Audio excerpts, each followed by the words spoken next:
हरे कृष्णा, राधे राधे, जय माता दी। फ्रेंड्स, सभी का स्वागत है फिर से एक नए ब्लॉग में। और ये है नवमी स्पेशल ब्लॉग कन्या पूजन का। तो आज है चैत्र महीने की रामनवमी और आप सभी को रामनवमी की हार्दिक शुभकामनाएं। तो फ्रेंड्स, आप लोग कन्या पूजन कब करते हैं और कैसे किया आपने, आप मुझे कमेंट करके ज़रूर से बताना। और हमारा ब्लॉग आपको पसंद आए तो वीडियो को लाइक शेयर कमेंट ज़रूर से कर देना। तो फ्रेंड्स, आज सुबह में अलार्म तो मैंने 4:30 बजे का लगाया था, लेकिन रात में इतनी ज़्यादा थकान हो गई कि मन ही नहीं कर रहा था सुबह उठने का। लेकिन 10 मिनट तक आलस किया, उसके बाद मैं उठ गई थी। और फिर मैंने जल्दी से घर की साफ़ सफाई की, नहा के सीधे मंदिर में आ गई थी। मंदिर में सभी विग्रह को स्नान करा के धूप दीप जला दिया था। माता को पान के पत्ते पे भोग लगा दिया। गुड़हल का फूल हमने माता को अर्पित कर दिया। और ज्वारे देखिए हमारे कितने अच्छे हुए हैं। और आज मेरी दहलीज पूजा, तुलसी पूजा और सूर्य भगवान को जल मैंने सुबह ही बहुत जल्दी दे दिया था। और बहुत अच्छे से दिन नहीं निकला था, आज अंधेरा अंधेरा हो रहा था। तो मैं इतनी पूजा करने के बाद अभी आ गई थी सीधा किचन में। और मैंने दूध गर्म होने रखा, खीर बनानी है मुझे। और दूसरी तरफ कढ़ाई में मैंने रवा मतलब भूनने के लिए रख दिया है। तो धीमी धीमी आंच पे एक तरफ रवा भुनेगा। हलवा बनाएंगे हम सूजी का और साथ ही में खीर बनेगी। और तो अभी मैंने दूध हटा के और 2 दिन की मलाई रखी थी बिल्कुल फ्रेश ताज़ा, उससे मैंने घी बनने रख दिया था। तो फ्रेंड्स, घी तो रखा हुआ था लेकिन उसमें से 2-3 बार यूज़ हो गया, मतलब हाथ लग गए थे, तो फिर सही नहीं लगता है ना। माता का जो भोग प्रसाद बनता है उसमें सारी चीज़ें बिल्कुल फ्रेश और ताज़ा ही डलती हैं। तो एक तरफ देखिए सूजी भुन रही है और दूसरी तरफ खीर बन रही है धीमी आंच पे। और यहाँ पे मैंने हलवे के लिए मेवा कट कर ली है और इलायची कूट ली है मैंने। तो हलवे में मैं किशमिश और चिरौंजी, इलायची और जो सूखा वाला नारियल होता है ना, ये डालूँगी, बस और कुछ नहीं। और एक तरफ देखिए हम घी छान लेंगे। तो देखिए कितना बढ़िया घर का घी निकल आया ज़रा सी देर में। तो अभी इस समय हमारे घर में कोई नहीं जगा था, ऊपर नीचे अभी सभी लोग सो रहे थे, बिल्कुल सन्नाटा था। और मैं अपना आराम से किचन में काम कर रही थी। तो फ्रेंड्स, जब भी नवरात्रि है या कोई भी ऐसा तीज त्यौहार है कि ज़्यादा लोगों का खाना बनना है, तो मैं अपनी श्री जी से विनती करती हूँ कि हे मेरी किशोरी प्यारी, मुझ पर कृपा बनाना कि सब चीज़ स्वादिष्ट बने और कोई भी चीज़ कम ना पड़े। और सच में हमारी श्री जी बड़ी दयालु हैं, ऐसे लगता है जैसे सब कुछ सुनती हैं। सच में इतना टेस्टी, इतना स्वादिष्ट प्रसाद बनाना कि मैं आपको बता नहीं सकती। तो फ्रेंड्स, छोटे बच्चे तो नहीं बता पाते हैं, लेकिन जो घर के बड़े लोग प्रसाद खाते हैं ना, तो वो बहुत तारीफ़ मिलती है सुनने को, सच में। तो यहाँ पे देखिए बढ़िया हलवा तैयार हो गया है। और जितना घी मैंने निकाला था सारा डाल दिया, क्योंकि हलवे का टेस्ट ना, जितना ज़्यादा उसमें घी पड़ता है ना, उतना ही स्वादिष्ट बनता है। और एक एक चीज़ जैसे ही तैयार होती जा रही थी ना, सच में इतनी अच्छी सुगंध उड़ रही थी। एक तो सुबह सुबह का समय था, सब सो रहे थे घर में और धूप दीप मंदिर में जल रहा था और किचन में बन रहा था बढ़िया भोग प्रसाद। तो इससे अच्छी मॉर्निंग वाइब्स क्या हो सकती है। और देखिए कितना स्वादिष्ट लग रहा है ना प्रसाद बनके। और अब मैंने एक तरफ छोले के लिए टमाटर कट कर लिए थे। तो बिल्कुल सात्विक भोग प्रसाद तैयार हो रहा है किचन में। तो आप बहुत से भक्त पूछते हैं कि दीदी आप प्याज लहसुन नहीं डालती खाने में। तो हमारे यहाँ पहले प्याज लहसुन खाया जाता था, लेकिन करीब 8-9 सालों से मेरे यहाँ बिल्कुल भी प्याज लहसुन नहीं आ रहा है। हमारे यहाँ प्याज लहसुन नहीं खाया जाता। तो अब तो चाहे नॉर्मल डेज हो या फिर कोई तीज त्यौहार हो, हमारे यहाँ शुद्ध सात्विक भोजन ही बनता है। यानी कि हम हो गए हैं कृष्णाटेरियन, मतलब जो कृष्णा खाएंगे वो ही हम खाएंगे। तो यहाँ पे देखिए श्री जी की सबसे फेवरेट खीर हमने बना दी है। पंचमेवा हमने कट करके डाल दी है खीर में। तो जो माता रानी को भोग चढ़ेगा अग्यारी में, वो खीर, हलवा और पूड़ी का चढ़ेगा। और लड्डू गोपाल जी और अपनी राधा रानी को जो भी हमने भोग प्रसाद बनाया है, सब्ज़ी पूरी जो भी, वो सब चीज़ों का भोग लगेगा। तो बेटे को मैंने उठा दिया था, तो बेटा पूछ रहा था अभी सुबह सुबह नहाना ज़रूरी है। तो मैंने कहा हाँ बहुत ज़रूरी है। तो वही हम लोग हंस रहे थे। और देखिए सबसे मेहनत का काम कर लिया, जो कि है आटा लगाना।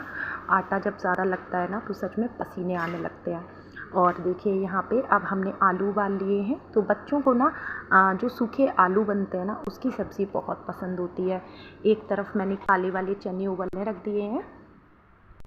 तो फ्रेंड्स, जब भी कन्या पूजन होता है ना, तो मुझे तो अपना बचपन याद आता है। सच में कितना एंजॉय करते थे ना हम लोग इन दिनों में। तो फ्रेंड्स, जब हम लोग कन्या पूजन खाने जाते थे तो 1 रुपये या 2 रुपये मिलते थे और हम लोग कितना खुश हो जाते थे ना।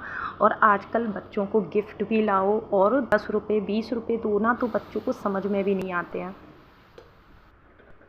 तो सच में एक पहले के दिन थे और एक आज के दिन है। और देखिए ना, आने वाले टाइम में भी ना चीज़ें कितनी चेंज होने वाली हैं। तो यहाँ पे मेरा वो प्रसाद बन गया था। किचन साफ़ कर दी, बर्तन साफ़ कर दिए। अब मैं आ गई थी लाला को यहाँ पे स्नान कराया। लड्डू लाडली को देखिए आज मैंने ये वाले वस्त्र पहनाए हैं। और मैंने भी देखिए बिल्कुल हल्की सी साड़ी बांधी है, क्योंकि भारी साड़ी पहन के ना मुझ पे बिल्कुल काम नहीं होता, क्योंकि काम ज़्यादा होते हैं कन्या पूजन वाले दिन। और आज हमारे बड़े लाला बहुत खुश थे, पता नहीं क्यों इतनी प्यारी सी स्माइल दे रहे थे। और देखिए हमारी किशोरी जी तो बन गई बिल्कुल प्रिंसेस। तो जितना श्रृंगार मुझसे बन पड़ा मैंने जल्दी जल्दी उतना कर दिया। और इसके बाद हमारी गुनगुन आ गई थी, यानी हमारे घर की बड़ी लाडो आ गई थी। इन्होंने फूलों से देखिए किशोरी जी को सजाया। और अब हम आ गए थे किचन में। अठावरी सेकनी थी माता की अग्यारी करने के लिए। और आज तो माता रानी ने चमत्कार ही कर दिया। 15 सालों में पहली बार मेरे हस्बैंड आज किचन में आए हैं और मैं पूड़ियाँ बेल रही हूँ और ये जो है पूड़ी निकाल रहे हैं। तो मैं ऐसे ही हंस रही थी। मैं कह रही थी कि अगर आपके घर वाले वीडियो देखेंगे तो क्या कहेंगे कि बहू हमारे बेटे से देखो कितना काम करा रही है। तो बस ऐसे ही मजाक मस्ती करते करते और जो है हमारी माता रानी की अठावरी यानी 8 पूड़ी बन गई थी। गाय की पूड़ी हमने निकाल दी। और मैंने इनको बोला कि अब छोड़ दीजिए, अगर आपको करना ही है तो आप गाय की पूड़ी पे जो भी हमने प्रसाद बनाया है वो सब आप निकाल दीजिए। तो आज तो मेरे पतिदेव फुल मूड में थे, किचन में काम करने की उनकी इच्छा भी हो रही थी। और देखिए उन्होंने क्या किया, गाय माता की तो पूड़ी निकाली ही, सारा सामान रख के, साथ ही में ठाकुर जी की भी भोग थाली उन्होंने आज तैयार की है। तो फ्रेंड्स, जिनके हस्बैंड काम करा लेते हैं उनके लिए तो कोई नई बात नहीं है, लेकिन मेरे लिए बहुत नई बात है और बहुत बड़ी बात है कि आज ये जो है किचन में आए। और देख सकते हैं कितनी बढ़िया भोग थाली लगा के तैयार की है। आज तो ठाकुर जी सच में बड़े खुश हो जाएंगे, क्योंकि रोज़ तो यशोदा मैया भोग लगाती थी और आज नंद बाबा प्रकट हो गए भैया भोग थाली लेके। तो यहाँ पे लाडो ने देखिए फूलों से कितनी सुंदर सजावट की है और राधा रानी को कितना सुंदर सजाया है फूलों से। और इसके बाद तुलसी पत्र रख के ठाकुर जी को भोग दिया और दूसरी तरफ हम लोगों ने अग्यारी की, माता को भोग अर्पित किया। और बड़ा आनंद आ रहा था, बहुत अच्छा लग रहा था। और अच्छा ये लग रहा था कि मैं टाइम से उठ गई तो देखिए दोनों मंदिर में भगवान सज के बैठे हैं, स्नान हो गया, भगवान को भोग लग गया। तो ये बहुत बड़ी बात है घड़ी में। और 9:30 बजा है। कन्या तो हमारे यहाँ 9 ही बजे आ गई थी, सब बैठी हुई हैं और हमने यहाँ पे उन्हीं के सामने पूजन किया। तो बस यहाँ पे जो नारियल है वो हस्बैंड ने फोड़ दिया। उसके बाद हमने सबके चरण धुलाए, कन्या के तिलक किया, आलता लगाया उनके पैरों में। और भाभी ने और गुनगुन ने मिल के पूड़ियाँ तली। तो फ्रेंड्स, पहले बहुत सारे बच्चे मिल जाते थे, लेकिन अब जो है बच्चे नहीं मिलते हैं। अब मेरे यहाँ आज 5 कन्या आई थी और 2 लांगुरिया आए थे। तो कन्या तो और भी आनी थी, लेकिन पड़ोस में सभी लोग घर के नीचे अपने अपने दरवाजे पे खड़े थे। जिन्हें भी कन्या मिल रही थी वो पकड़ के सब अपने घर ले जा रहे थे, इसलिए इस बार बच्चे हमारे यहाँ कम आ पाए। तो कल रात को ही यानी अष्टमी की रात को ही हमने न्योता दे दिया था बच्चों को और सुबह हमें कहीं नहीं जाना पड़ा। कन्या खुद समय से हमारे घर आ गई, ये हमारे लिए बहुत बड़ी बात है। और एक छोटी कन्या आई हैं, आप देख सकते हैं। तो इनकी मम्मी इनके साथ आई हैं, क्योंकि ये ज़्यादा छोटी हैं इसलिए। और ये है हमारी शानवी, तो जो कि हर साल हमारे घर आती हैं कन्या पूजन में। और यहाँ पे देखिए कन्याओं के लिए प्लेट लग चुकी थी। तो देखिए कम कन्या आई, लेकिन अच्छा लग रहा था कि बच्चों को सुकून से हम खिला पा रहे थे। और ये वाली कन्या आई हैं अपनी मम्मी के साथ, देखिए तो ये चल फिर के अपना आराम से घूम घूम के खा रही थी भोग प्रसाद। और देखिए लड्डू लाडली सामने ही बैठे मुस्कुरा रहे थे। और पिछली बार एक कन्या आई थी ना हमारे घर, जिन्होंने पूरे घर में घंटी बजाई थी, वो कन्या इस बार नहीं है, क्योंकि वो कॉलोनी से जा चुकी हैं। मतलब वो रेंट पे रहती थी, तो वो यहाँ पे नहीं है, लेकिन उनकी बड़ी याद आई इस बार। तो देखिए शानवी ने खूब अच्छे से खाया प्रसाद, और हस्बैंड के हाथ से खा रही थी, तो बहुत अच्छा लग रहा था। क्योंकि फ्रेंड्स बच्चे होते हैं ना कि हम लोगों को तो पहचानते हैं, लेकिन जो जेंट्स होते हैं घर के, उन्हें बच्चे नहीं जानते इतना। लेकिन शानवी देखिए बिल्कुल ना रो रही थी, ना इधर उधर भाग रही थी, आराम से बैठ के इन्होंने प्रसाद पाया।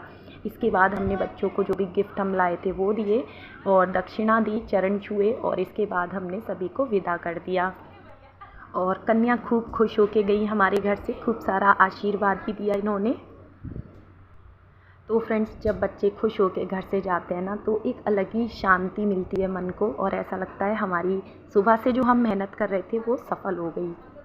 अब हमारी बड़ी कन्या को हमने चरण धुलाए, आलता लगाया, इनको तिलक किया, तो वो बहुत खुश हो रही थी। और हमने कहा कि तुम चिंता ना करो, तुम्हारी शादी हो जाएगी, हम तब भी तुम्हें बुलाया करेंगे, तो तुमको दोनों को बुलाया करेंगे और बड़ा सा गिफ्ट दिया करेंगे कन्या पूजन में। तो खूब हंसी खुशी का माहौल था। और यहाँ पर बैठे हैं हमारे घर के दोनों बेटे। तो आप लोग पूछते हैं ना मेरा बेटा वीडियो में नहीं दिखता, तो खूब सोए हैं ये, अब इनके स्कूल खुलने वाले हैं तब इनको पता चलेगी। और ये भाभी के बेटे हैं। तो मुझे ये कहने में अच्छा नहीं लगता, मैं बस यही कहूँगी कि तीनों बच्चे मेरे हैं। और इन तीनों को भी गिफ्ट दिया, पैर छुए, तब विदा किया। तो कैसा लगा आज का ब्लॉग?